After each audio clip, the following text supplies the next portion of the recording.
السلام عليكم ورحمة الله وبركاته.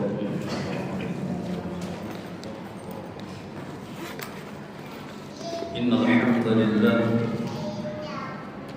نحمده ونستعينه ونستغفره ونعوذ بالله من شرور أنفسنا وسيئات أعمالنا. من يهده الله فلا مضل له ومن يضلله فلا هادي له. أشهد أن لا إله إلا الله وحده لا شريك له،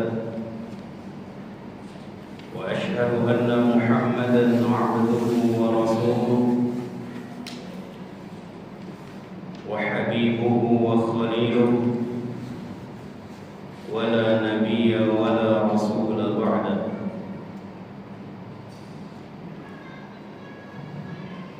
يا أيها الذين آمنوا اتقوا الله حق تقاته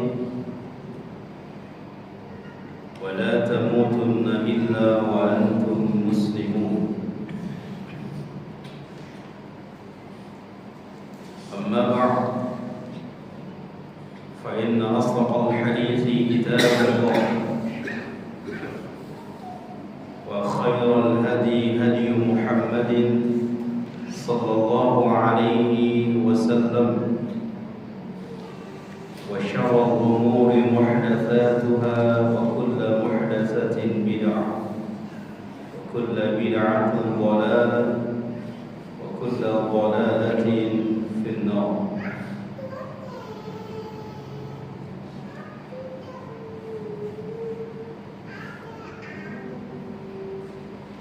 إخواني والأخوات في الدين، رحمني ورحمكم الله. Alhamdulillah, kita bersyukur kepada Allah Subhanahu wa ta'ala yang telah memberikan kepada kita kemudahan-kemudahan di dalam menjalankan kewajiban kita kepada Allah Rabbul Izzati wal Jalal. Karena kalau bukan karena kemudahan yang Allah berikan kepada kita, niscaya kita tidak akan mampu di dalam menjalankan perintah-perintah Allah. Di antara perintah Allah adalah saat ini kita duduk di majelis ilmu untuk mengkaji agama ini. Karena di dalam mengkaji agama ini merupakan kewajiban bagi kita setiap muslim dan muslimah. Perintah oleh Allah Rabbul Izzati wal Jalal. Bahkan kita juga hendaknya berdoa kepada Allah sebagaimana Rasulullah sallallahu alaihi wasallam berdoa agar Allah berikan ilmu yang bermanfaat. Dikatakan oleh salah seorang istri Nabi yang bernama Ummu Salamah. Ummu Salamah mengatakan setiap pagi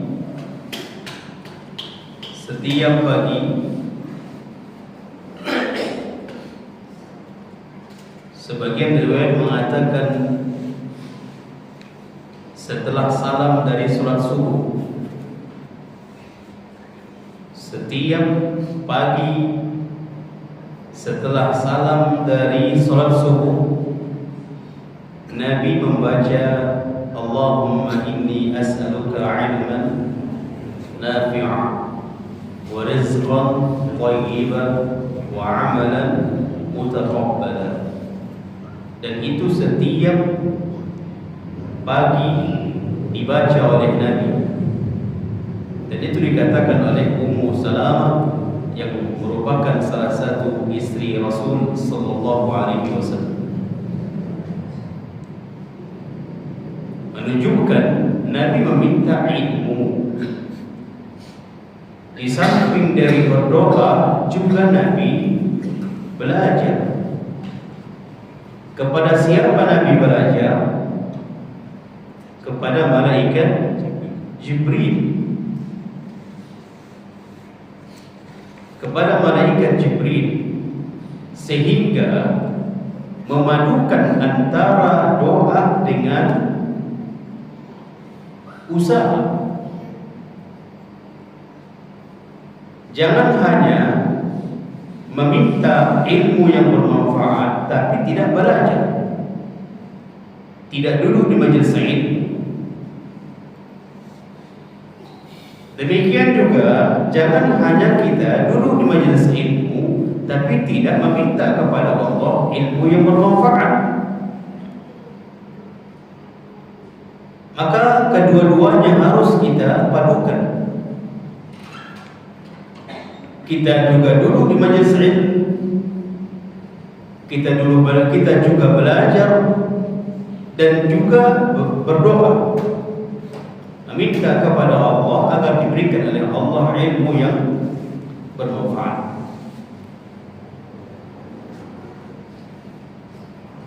Kalau tidak bermanfaat ilmu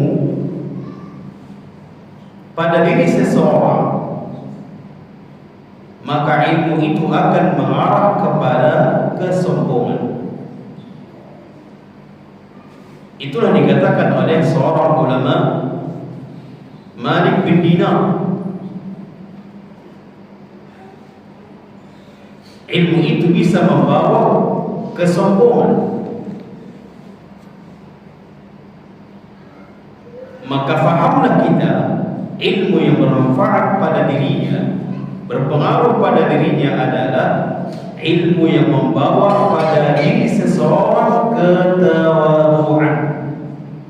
Tawadhu. Makanya para ulama dahulu,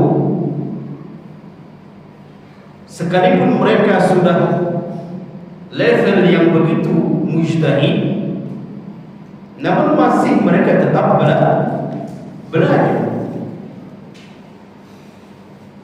Dan bahkan mereka tidak memilih-pilih antara guru, antara syekh, antara ustaz.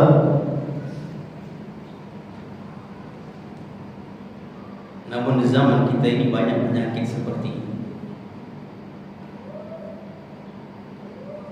Di zaman kita banyak penyakit seperti ini.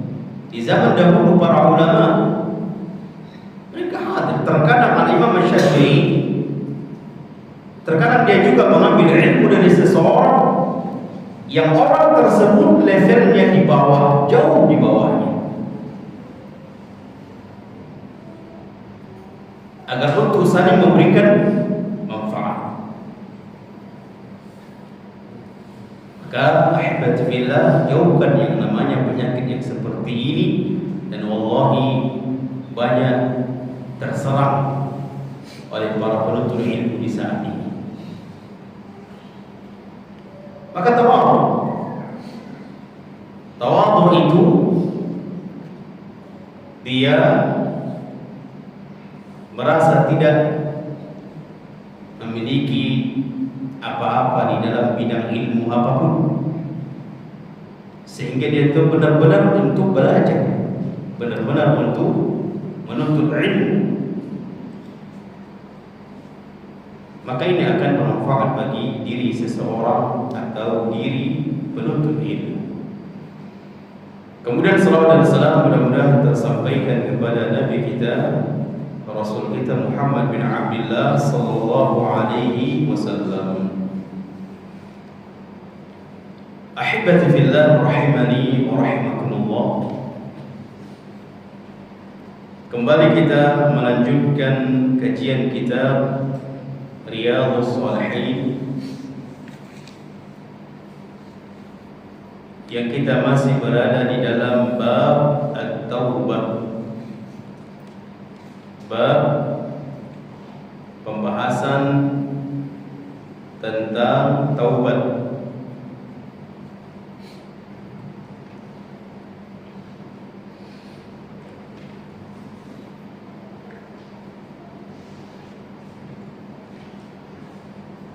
Pintu taubat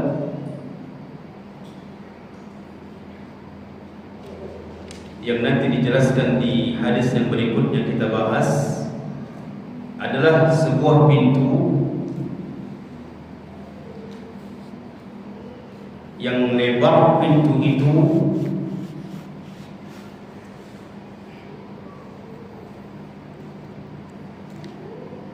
arba'in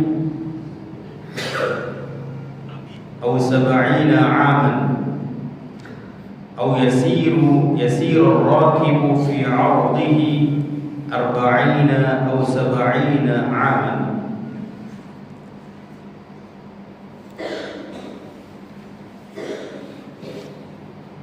Perjalanan 40 sampai 70 tahun lamanya. Itulah sebuah pintu yang tidak pernah tertutup kecuali dua hal. Kapan pintu taubat itu tertutup? Dua hal. Pertama, kapan itu? Pada waktu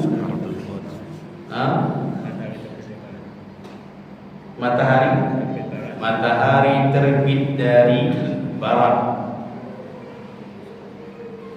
Yang kedua, ketika nyawa sampai ke tenggorokan, kerongkongan, apa namanya? Kerongkongan. Maka dua kondisi ini, dua hal ini taubat tidak diterima. Dan ini sudah kita disebutkan di dalam hadis yang sudah kita baca. Innallaha azza wa jalla, di hadis yang ke-18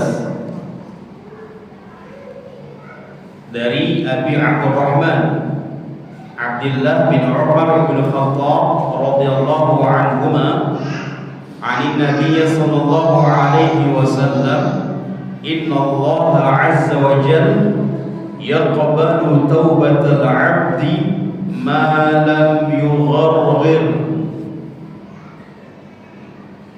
Dari Abu Abdurrahman Abdullah bin Umar bin Khattab, Allah meridhai mereka berdua, dari Nabi sallallahu alaihi wasallam, sesungguhnya Allah menerima taubat seorang hamba ma lam yugharghir, sebelum sampai nyawanya di tenggorokan.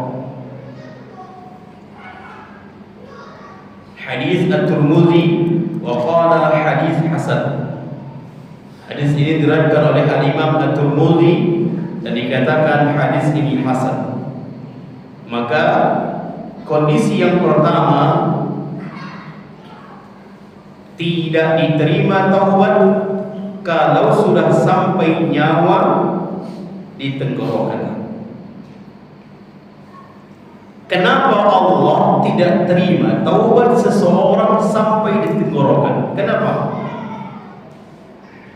Karena di saat itu dinampakkanlah yang ghaib menjadi nyata. Perkara-perkara yang ghaib di saat itu dinampakkan semuanya. Kalau yang ghaib itu dinampakkan, dinyatakan, butuh iman atau tidak?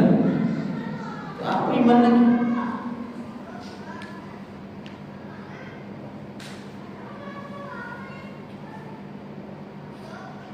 Maka kalau sudah kondisi perkara yang ghaib menjadi nyata, dinampakkan, maka tidak butuh lagi taubat.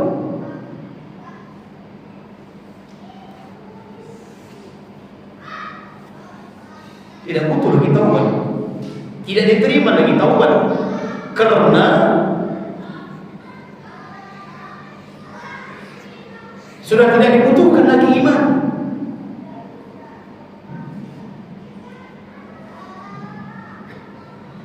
Kapan dibutuhkan iman? Di saat perkara yang ghaib itu memang belum nampak, belum nyata. Itulah di dunia.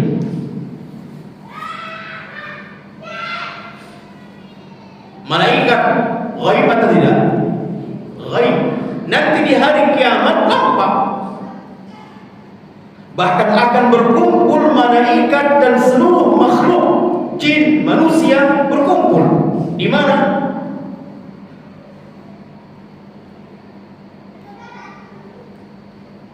Di sebuah tempat. Yang di tempat itu malaikat berbaris-baris. Malaikat berbaris-baris dan tidak diizinkan berkata. Siapapun tidak diizinkan berkata, kecuali yang diizinkan oleh Allah. Saat ini malaikat kita kan nampak, jin-jin kan nampak. Hatta Allah, sampai kepada Allah kan nampak. Kapan Allah kita nampak? Nanti di surga, di hari kiamat, di hari akhirat. Maka disitulah sebagian mengatakan, kenapa Allah tidak menerima taubat ketika seseorang sudah berada nyawanya di kerongkongan, karena di saat itu perkara ghaib menjadi nampak. Itu kondisi keadaan yang pertama. Keadaan yang kedua, di saat matahari terbit dari barat.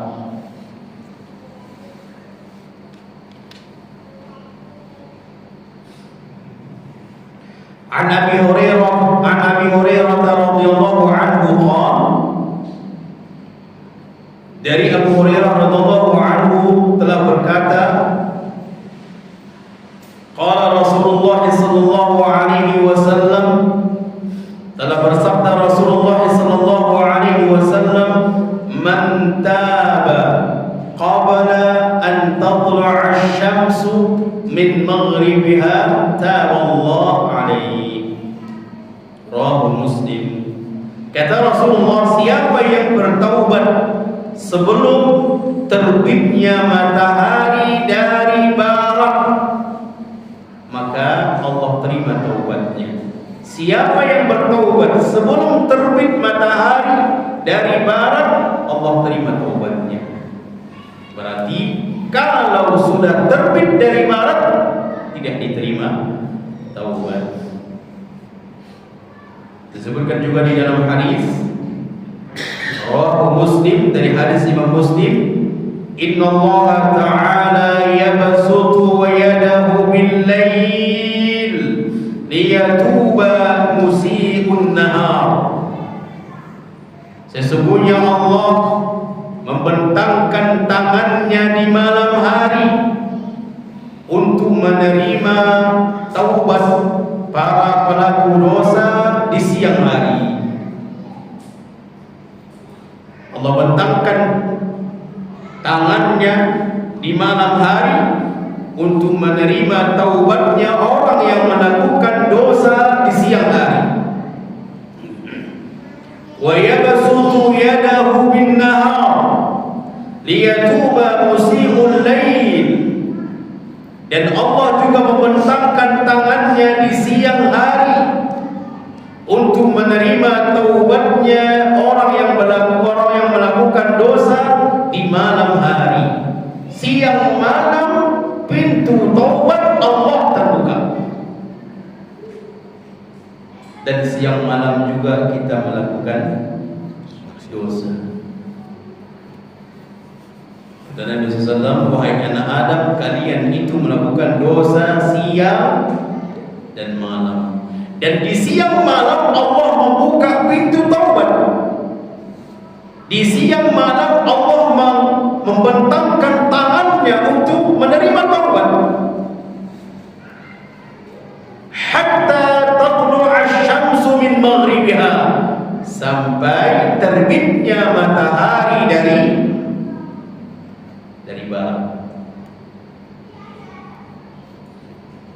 Maka ini yang pertama, ini menunjukkan keadaan yang kedua, ketika matahari terbit dari barat tidak diterima taubat, karena berarti ini menunjukkan tiba hari kiamat. Kalau tiba hari kiamat juga demikian, yang ghaib menjadi nyata. Yang ghaib menjadi nyata, maka tidak butuh lagi iman, tidak butuh lagi amal, tidak butuh lagi taubat, tidak butuh lagi sholat, apapun amal tak butuh lagi, karena sudah nyata nampak di saat itu perkara yang ghaib menjadi nyata. Namun sebelum di waktu itu, sebelum kondisi seperti itu, di situ dibutuhkan amal, di situ dibutuhkan iman dan lainnya.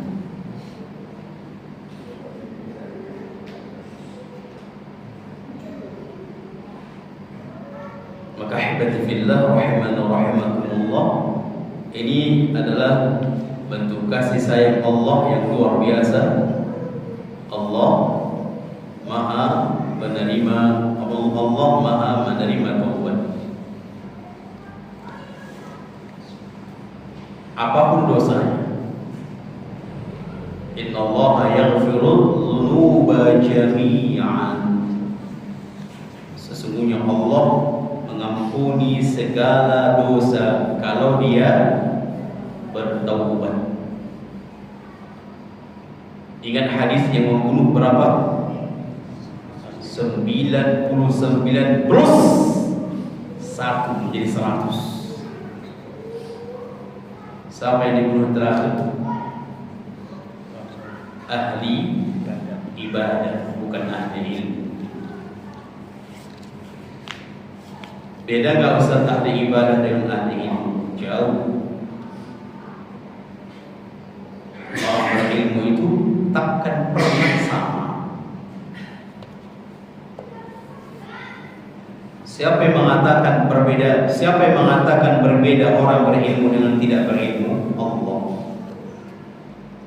Hal yastawi alladhina ya'lamuna walladhina la ya'lamun? Apakah sama orang yang berilmu dengan tidak berilmu? Sama atau tidak? Pertanyaan yang tidak membutuhkan jawaban. Pasti jawabannya pasti. Pasti tidak sama.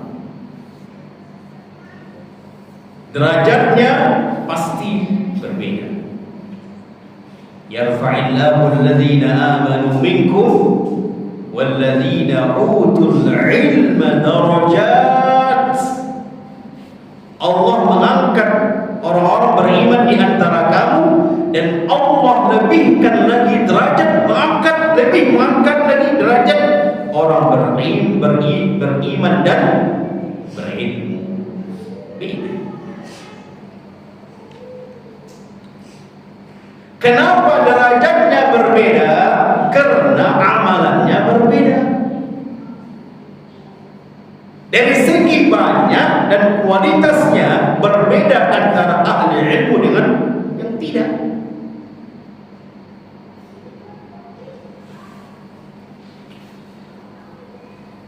Makanya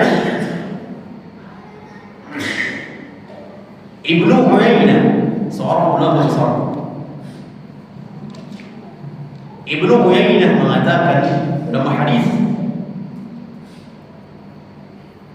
"Idza kana nahari nahara safi, idza kana nahari naharu safi, wa layli layla jahil, fama asra' alladzi katabtu.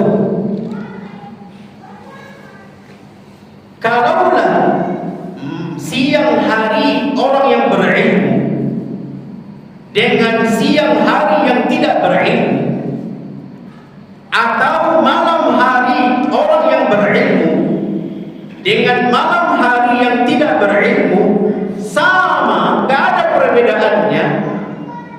Fama asna' bil ilmi alladzi katabtu.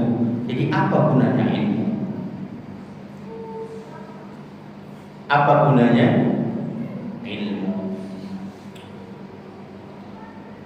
Maka ini menunjukkan siang orang yang berilmu dengan siang yang tidak berilmu harus beda. Malam orang yang berilmu dengan malamnya orang yang tidak berilmu harus beda. Sehingga dengan bedanya ini, maka derajatnya pun di surga beda atau tidak? Berbeda. Tapi kalau nggak ada perbedaannya dari akhlak, tidak ada perbedaannya dari kualitas ibadah, tidak ada perbedaannya dari macam seluruhnya, apa fungsi ilmu? Sehingga bisa saja derajatnya pun di surga tak ada bedanya. Makanya Allah mengatakan, hal yastawi alladzina ya'lamun wal ladzina la ya'lamun. Harus berbeda. Maka orang yang membunuh yang 99 lalu bertanya kepada ahli ibadah, ahli ibadah menghukumi dengan perasaan. Ya Syekh, dia menganggap, pembunuh ini menganggap, wahai Syekh, saya ini sudah membunuh 99. Mendengar 99, dia mendengar itu dia marah. Apakah ada pintu taubat? Langsung dia jawab, tak ada taubat kepada. Karena dia menghukumi dengan perasaan. Engkau adalah makhluk yang terburuk karena membunuh 99. Akhirnya si pembunuh ini pun membuat dia marah, angkit dibunuhnya yang terakhir dari ahli ibadah, maka menjadi 100 orang, total 100 orang yang dibunuh. Namun karena adanya naluri kebaikan manusiawinya, ingin bertaubat, maka dia datang kepada ahli ilmu. Makanya kalau ingin bertaubat atau ingin berbuat baik, ingin bertanya, jangan salah bertanya. Bahkan para ulama mengatakan layak bagi dia hukuman dibunuh oleh pembunuh itu, yang ahli ibadah itu. Kenapa? Karena menghukumi bukan berdasarkan ilmu. Itu adalah hukuman bagi dia. Menutup sesuatu atau mengatakan sesuatu yang tidak berdasarkan ilmu ini. Maka datanglah pembunuh itu kepada ahli ilmu. Ahli ilmu, orang yang faham, orang yang faham tentang ayat Allah, yang Allah mengatakan Allah membukakan taubat apapun dosanya sebelum dua keadaan. Ya Allah jemaah, sebelum dua keadaan jemaah, waktu matahari terbit dari barat, hari kiamat, kemudian waktu mau meninggal. Ini waktu lama atau tidak jemaah? Waktu lama. Waktu yang begitu lama yang Allah bukakan pintu taubat. Ini merupakan bentuk kasih sayang dari Allah yang luar biasa. Seberapapun dosanya, dia datang bertobat kepada Allah, minta maaf, mohon ampun, Allah ampun. Bahkan disebutkan sebagian riwayat, subhanallah,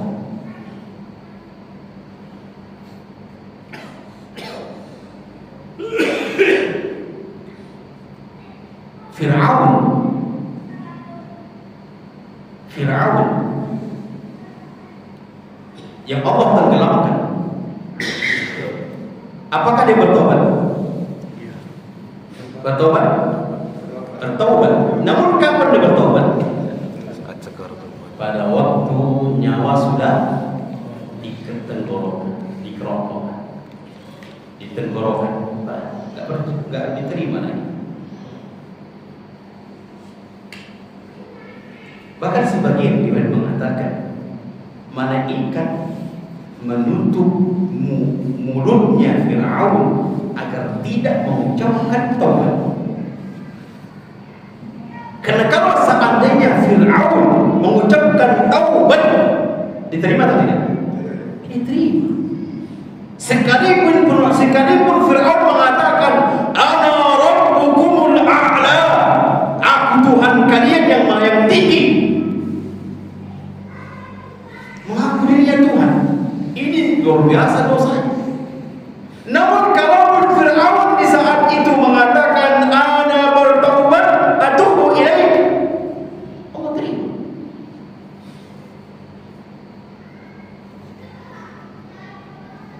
Dan kita bukan seperti dosanya Fir'aun.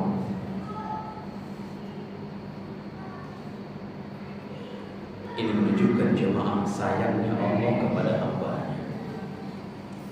Kalau Allah yang maha segalanya sayang kepada hamba-Nya, menerima taubat kesalahan hamba-Nya, seberapapun besarnya, seberapapun banyaknya Allah terima. Bagaimana dengan kalau kita kepada saudara kita?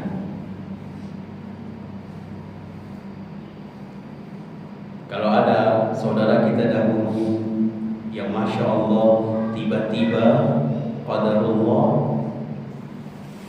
Allah sewingkan dia, Allah sewingkan dia, Allah simpangkan jalannya. Dahulu luar biasa semangatnya, ahli ibadahnya,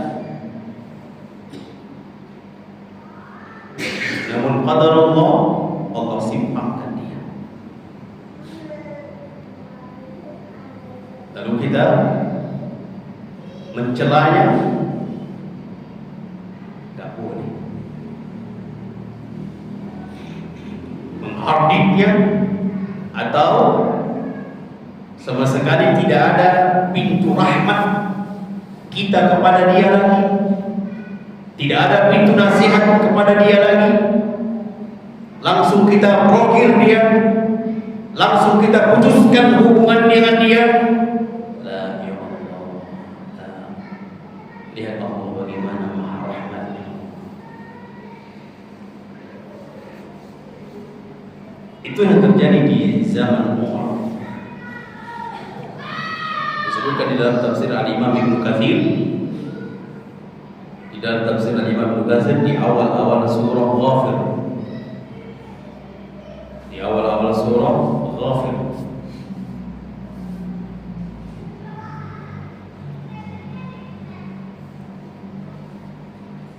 Allah mengatakan Hamim tanzilul kitabi minallahil azizil alim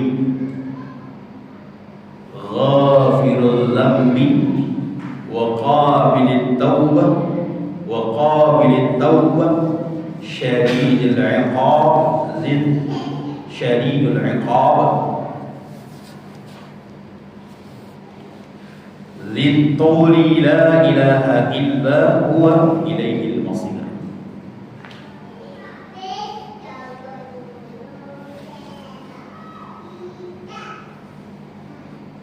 Pernah di suatu hari, di suatu ketika, Umar bin Khattab mengetahui seseorang yang suka yang luar biasa, tiba-tiba nggak nampak lagi dia. Hari berhari, bulan berbulan nggak nampak lagi bersama Umar.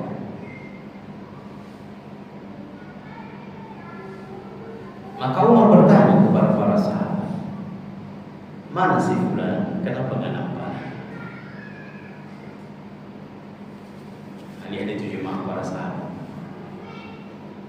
Mereka kalau nggak nampak dalam seminggu, dalam sebulan, mana si fulan? Saling bertanya. Saling bertanya keadaan, mana si fulan? Kok nggak nampak nih? Kalau dalam 1 kali, 2 kali kajian nggak datang, mana si fulan? Nggak nampak nih. Kenapa? Umar bin Khattab bertanya kepada para sahabat, mana si fulan? Maka di antara sahabat mengatakan, ya Umar, sesungguhnya si fulan sudah terikut minum-minum khamr.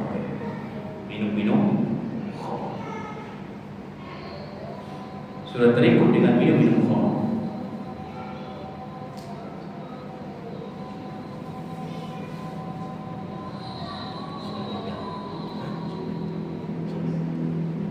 Lalu Umar bin Khattab mengirim surat.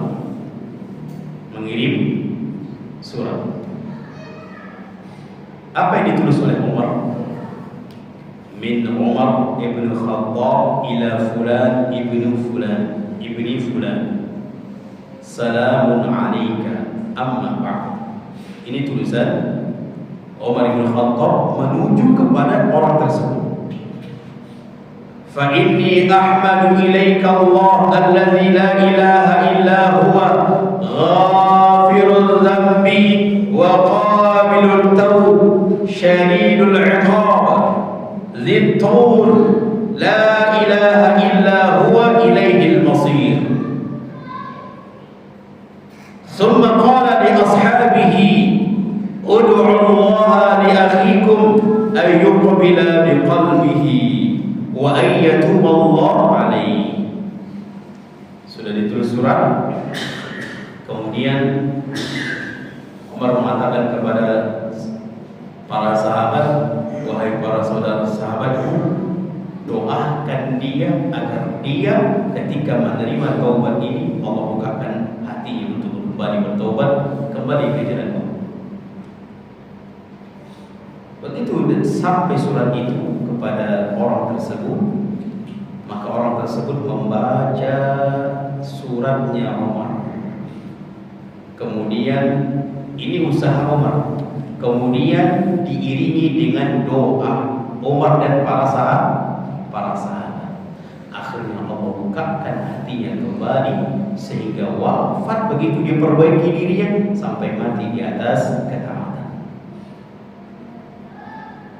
Maka dikatakan oleh Umar bin Khattab, sampailah berita itu dia kembali kepada Allah sampai wafat di atas kebaikan. Sampailah berita itu kepada Umar. Apa kata Umar? Yang ini merupakan nasihat kepada kita. Apa kata Umar?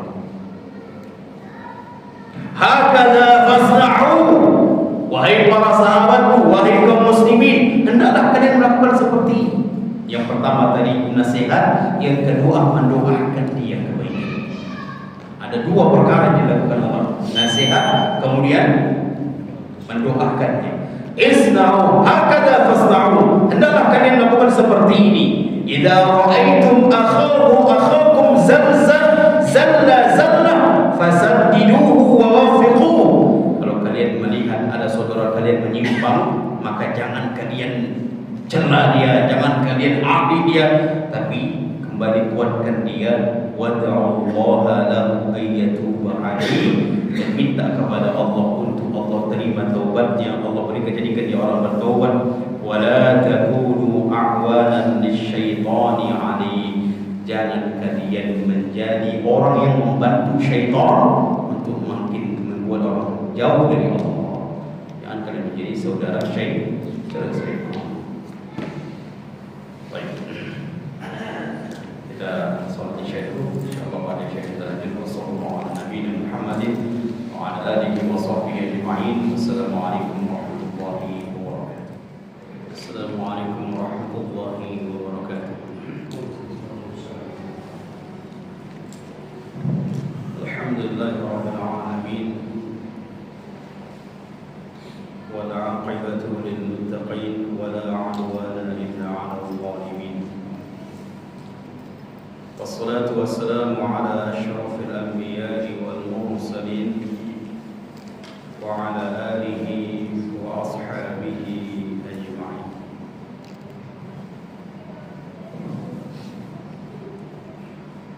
أحبتي في الله رحمني ورحمكم الله. Hadis yang terakhir kita baca dari kitab Riyadhus Shalihin, hadis yang ke-18. Dan ini tadi sudah kita bacakan dari Abu Abdurrahman Abdullah bin Umar bin Khattab dari Nabi sallallahu alaihi wasallam, dari Nabi sallallahu alaihi wasallam qala inna Allah azza wa jalla yaqbalu taubatal 'abdi ma lam yugharghir. Sesungguhnya Allah menerima taubat seorang hamba ma lam yugharghir, sampai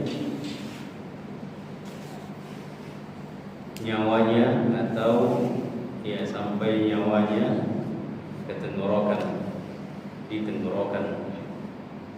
Rawahu At-Tirmidzi. Hadis ini diriwayatkan oleh Al-Imam At-Tirmidzi wa qala hadis hasan.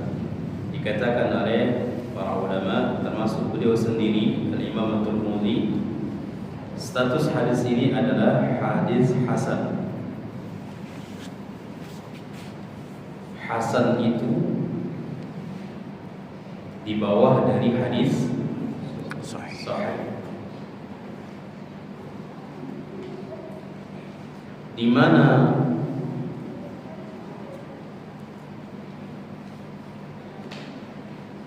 yang membedakan hadis sahih dengan hadis hasan, syaratnya sama. Ada namanya syarat hadis sahih, ittisalus sanad, bersambungnya sanad, kemudian adil, perawinya adil, kemudian dhabit, kuat hafalan, kemudian selamat dari illah, cacat, dan selamat dari syarr. Ini adalah 5 syarat hadis sahih. Syarat hadis hasan juga sama, 5. Namun yang membedakannya di dhabitnya.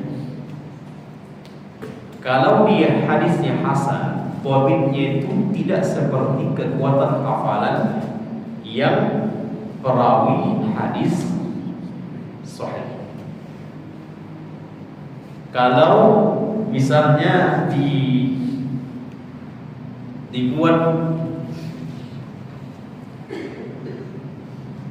si perawi hadis sahih ini kekuatan hafalannya 90%. Kalau dia lemah sampai kepada misalnya 80-70, itu jatuh kepada hadis hasan. Maka semakin kuat ingatannya, semakin kuat hafalannya, semakin sahih hadis itu. Dikatakan karena sanadnya kuat, hafalannya. Jadi itu membedakan antara sahih dengan hasan. Kalau syaratnya sama-sama 5. Ittisalus sanad, bersambung sanadnya. Hadis hasan juga harus bersambung sanadnya. Kemudian adil, hadis hasan juga sanadnya harus adil. Apa itu adil? Bukan adil ini yang kita pahami ya. Adil di ilmu hadis lain. Adil yang dimaksud dengan ilmu hadis adalah yang menjaga dari dosa-dosa besar. Itu adil, yang menjaga diri mereka dari dosa-dosa besar, itu adil. Kalau mereka tidak menjaga dari dosa-dosa besar, maka sudah menjadi dhaif, jatuh kepada hadis dhaif. Adil. Kemudian dhabit, kekuatan hafalannya. Kalau kuat hafalannya menjadi hadis sahih dia. Tapi agak sedikit lemah hafalannya, maka hadis menjadi hadis hasan. Selamat dari illah, cacat, dan selamat dari syadz. Ini 5. Hadis hasan juga 5 syaratnya. Hadis sahih juga 5 syaratnya. Namun di mana bedanya sehingga jatuh kepada hadis hasan? Dari segi dhabitnya, kekuatan hafalannya. Baik. Bisa dikatakan hadis hasan. Berarti kalau dia hadis hasan menjadi hujjah atau tidak? Boleh jadi hujjah? Boleh. Nanti ada lagi hadis hasan sahih. Ada lagi nanti ada pembahasan, ada hadis hasan sahih li ghairihi atau li zatihi. Nah, ada. Nanti insyaallah kita masuk kepada pembahasan itu. Baik. Masuk kita kepada hadis yang ke-19 dari kitab mana ya? Atau kalau misalnya di aplikasi, atau di mana, di PDF. Kalau di PDF nggak ada pula nomornya.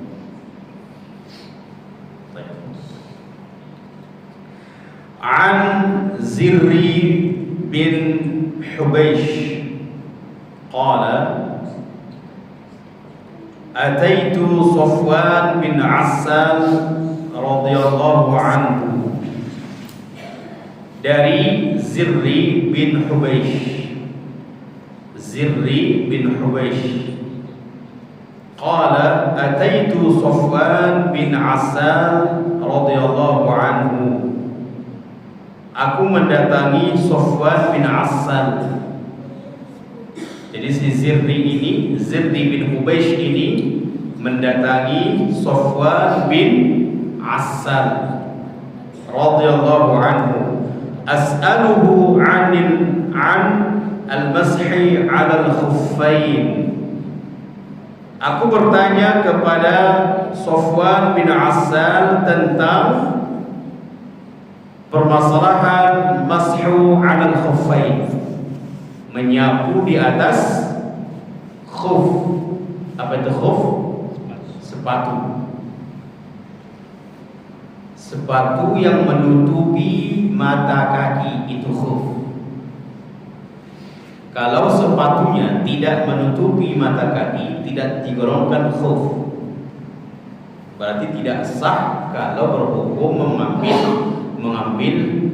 mengambil sebuah syariat yang namanya al-mashu 'ala al-khuffain, menyapu di atas sepatu dengan syarat sepatunya harus menutup mata kaki. Kalau dia tidak menutupi mata kaki, tidak dikatakan khuf. Jelas ini jemaah? Jelas? Jadi itulah yang ditanyakan oleh Zirri bin Hubeish kepada Safwan bin Asal. Faqala ma jaa bika ya Zirru. Kata Safwan, apa yang membuatmu datang kemari wahai Zirru? Apa yang membuatmu datang ke sini wahai Zirru? Berarti siapa yang mendatangi? Zirri, si Zirru ya, yang mendatangi siapa? Safwan.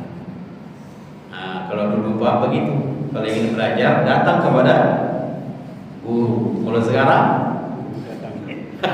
guru yang datang sama kita. Al-ilmu yu'ta wa la ya'ti. Ilmu itu didatangi bukan mendatangi. Itu ucapan Imam Malik kepada sang raja. Raja itu minta supaya Imam Malik ini datang ke istananya mengajari keluarganya. Kata Imam Malik, ilmu itu didatangi bukan mendatangi. Karena memang Imam Malik itu mendatangi para syekh, para ulama.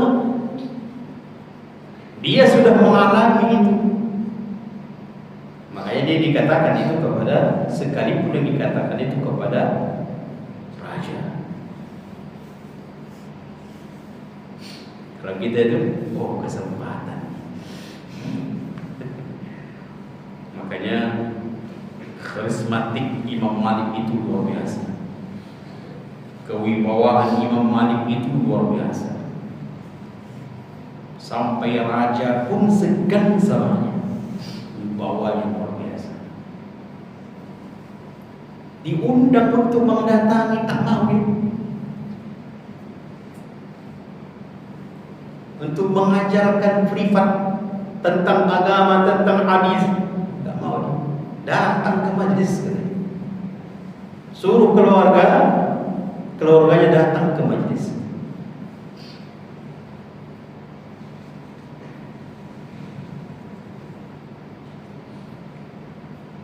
Begitulah memang libtigha'i mardatillah.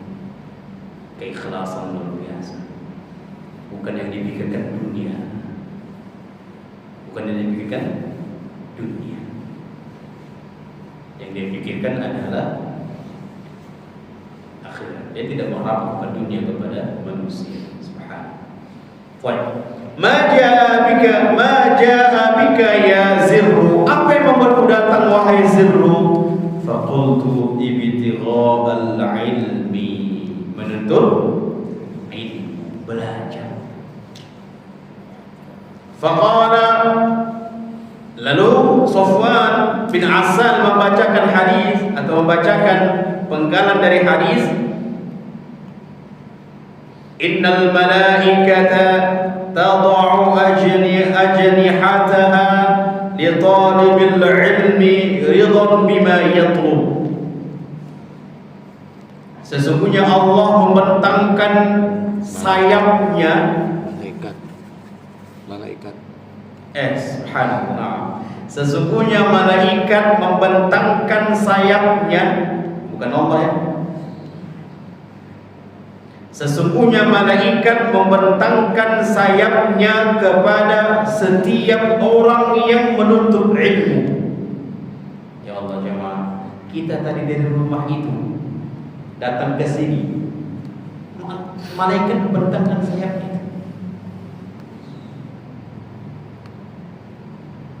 Apa makna membentangkan sayap di sini? Di antara Syekh Husain mengatakan, nanti kita bahas, untuk dalam menghormatinya, memuliakannya, menjaganya. Allah. Malaikat membentangkan sayapnya. Ini adalah tanda, artinya adalah malaikat memuliakan orang yang belajar. Malaikat menghormati orang yang menuntut ilmu. Malaikat melindungi orang yang menuntut ilmu. Melindungi.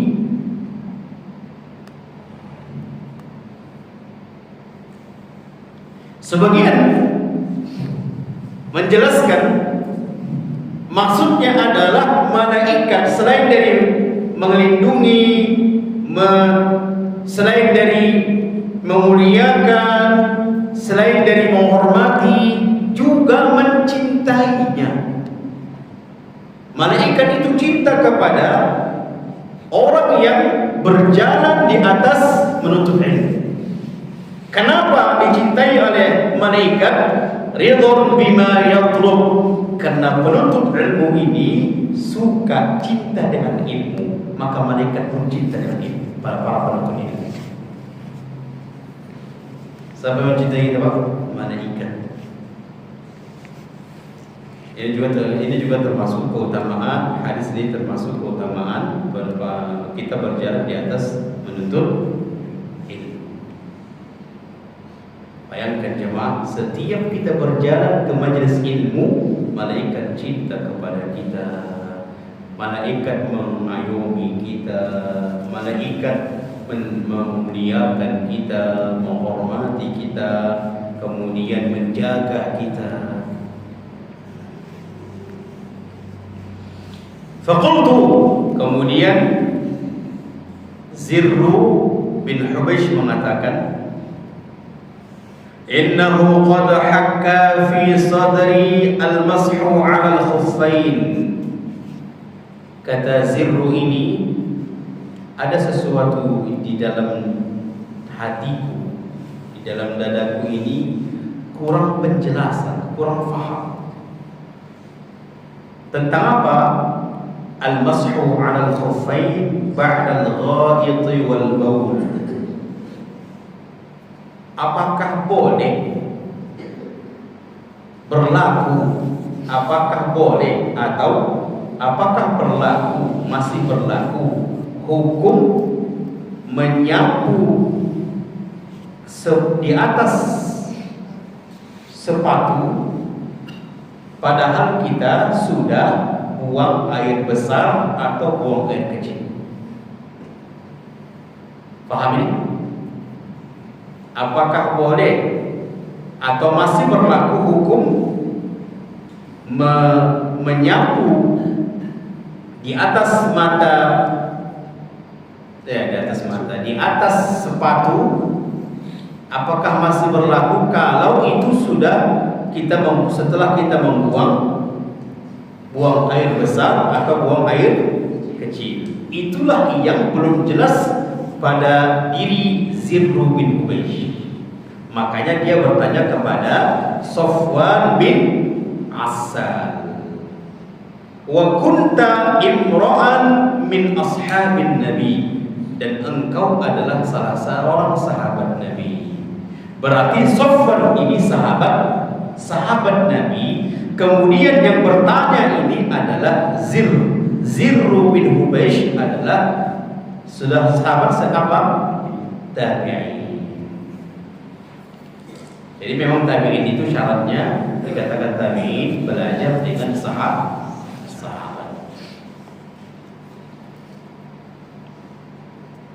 Jadi perkara yang belum faham sekali pada diri si Zirru sehingga dia bertanya kepada sahabat. Makanya di dalam agama kita harus bertanya kalau tidak paham, kalau tidak tahu, kalau tidak paham harus bertanya. Perintah, fas'alu ahlal dzikr in kuntum la ta'lamun. Hendaklah kalian bertanya, kalimat wajib.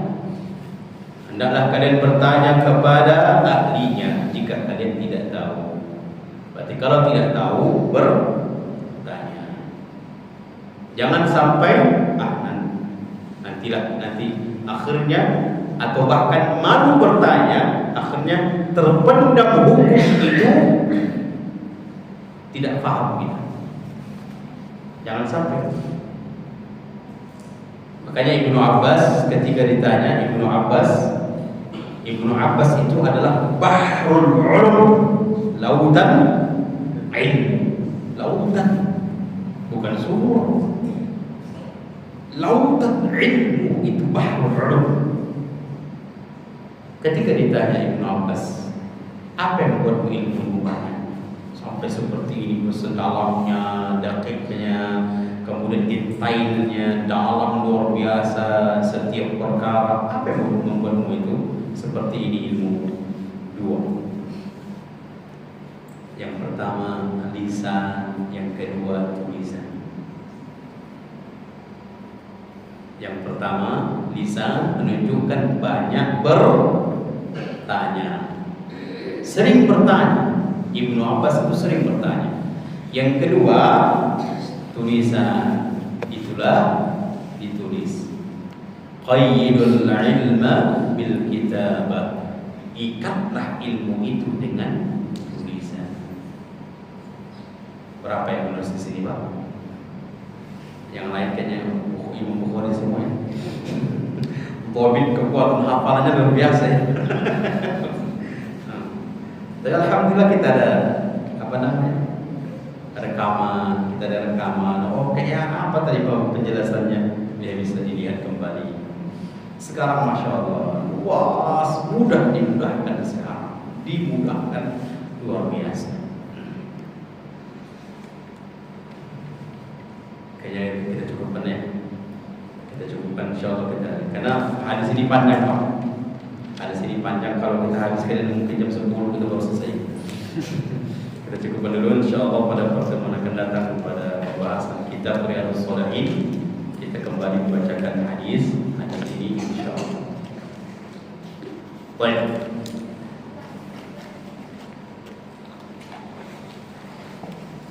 Ada kira-kira pertanyaan?